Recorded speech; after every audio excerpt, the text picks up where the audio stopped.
జగన్మోహన్ రెడ్డి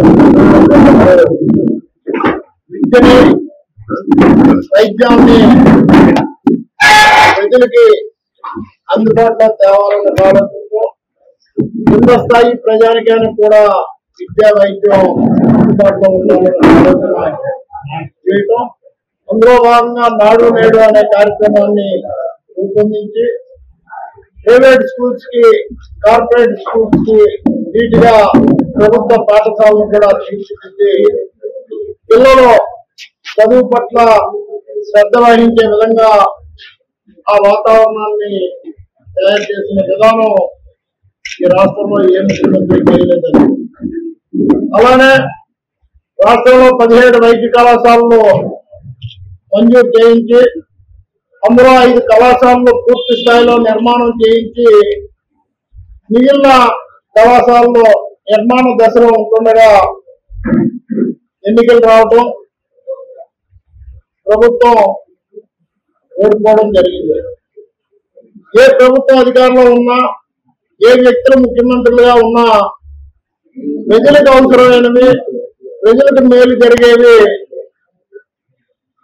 రాజకీయాలను పక్కన పెట్టి అమలు చేయవలసిన పరిస్థితిలో కూటమి ప్రభుత్వం మెడికల్ కాలేజీ చూడగానే జగన్మోహన్ రెడ్డి గుర్తుకొస్తున్న ఒక దురాలోచనతో ప్రైవేటీకరణ చేయాలి అని ఒక ఆలోచన.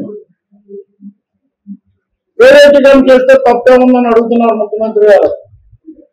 మేము చెప్తున్నాం, ప్రభుత్వ హాస్పిటల్ కేజీహెచ్ హాస్పిటల్ ఉంది, అదేవిధంగా మా విజయనగరంలో ప్రైవేటు మెడికల్ కాలేజీ ఉంది.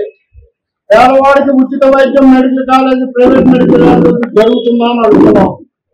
వాళ్ళ వ్యాపారం నిమిత్తం డబ్బు పెట్టి తిరిగి ఆ కాలేజీల హాస్పిటల్ ద్వారా డబ్బు ఏ విధంగా సంపాదించుకోవాలో ఆలోచిస్తారు తప్ప పేదవాడికి ఉచిత వైద్యం అందుబాటులో రాదని మేము గంటపదంగా చెప్పగలుగుతున్నాం. మా విజయనగరం జిల్లాకు వస్తే జిల్లా కేంద్రంలో వైద్య కళాశాలను స్థాపించి తరగతులు ప్రారంభించి ఈరోజు థర్డ్ ఇయర్ క్లాసులు కూడా జరుగుతూ పోస్ట్ గ్రాడ్యుయేషన్ సీట్లు మంజూరైన పరిస్థితిలో నిష్ణాతులైన ఎక్స్పీరియన్స్ ఉన్న డాక్టర్స్ రావడం, ప్రొఫెసర్స్ గా అవనండి, డాక్టర్స్ గా అవనండి, వాళ్ళ సేవలు విజయనగరం జిల్లాలో అందుబాటులోకి వచ్చాయి.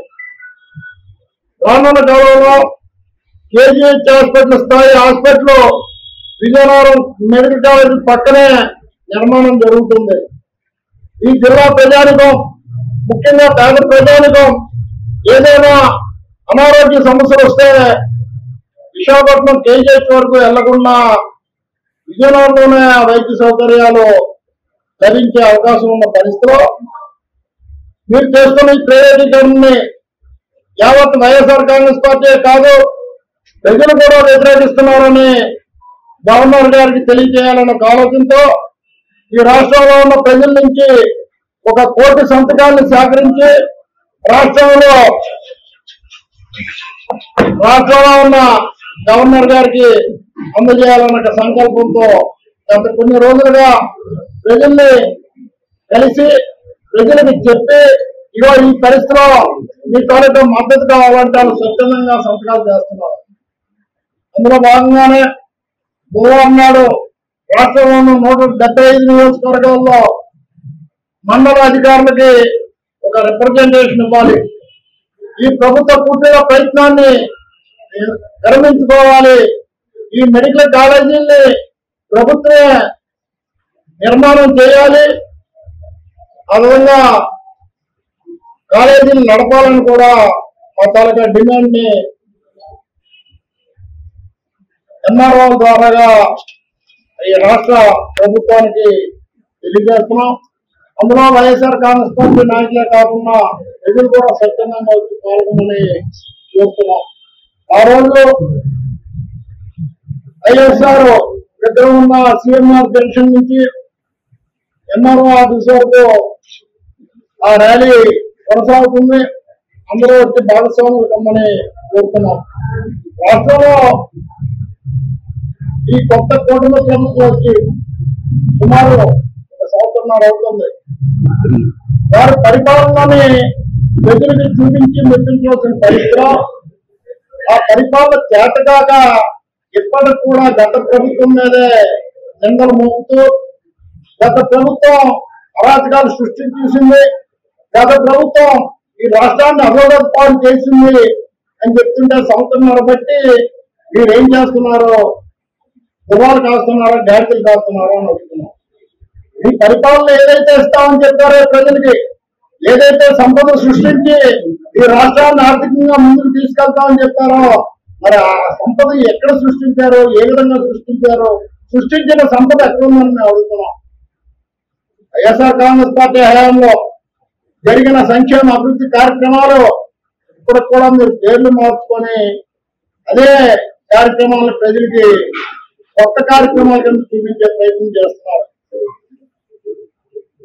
అమ్మఒడి అనే కార్యక్రమం జగన్మోహన్ రెడ్డి గారి ప్రభుత్వంలో ఉంటే ఈ ప్రభుత్వం ఏం చెప్పింది? తల్లికి వందనం అని చెప్తుంది. ప్రజలు ఎప్పుడైనా తల్లికి వందనం తీసుకున్నామని చెప్పారా అని అడుగుతున్నాం. ఏదైనా ప్రజలను అడిగితే అమ్మఒడి మాకు పడింది, అమ్మఒడిలో 2000 రూపాయలు పాత విధించారు, అమ్మఒడి మాకు 2 పిల్లలు ఉంటే ఒకరిగా వచ్చింది, వివిధ కారణాలతో మాకు అమ్మఒడి రాలేదు, అమ్మఒడి వచ్చిందనే చెప్తున్నాను తప్ప తల్లికి వందనం అనే మాట ఎక్కడైనా వచ్చిందని అడుగుతున్నాం. మొన్నటి రోజున చూసాం రైతు భరోసా సచివాలయాలు ఏం చెప్పారండి? ఏం చెప్పారు?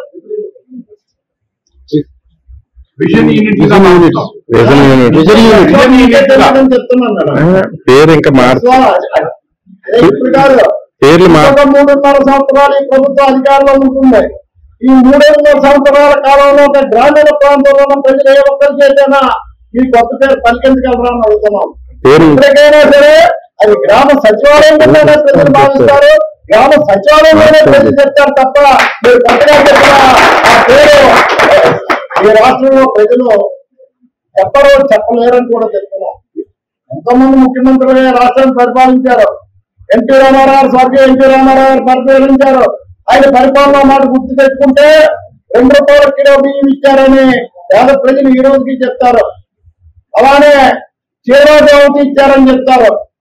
మరి స్వర్గీయ రాజశేఖర రెడ్డి గారి పరిపాలన ఉచిత కరెంట్ ఇచ్చారని రైతులు ఈ రోజు కూడా గర్వంగా చెప్తున్నారు.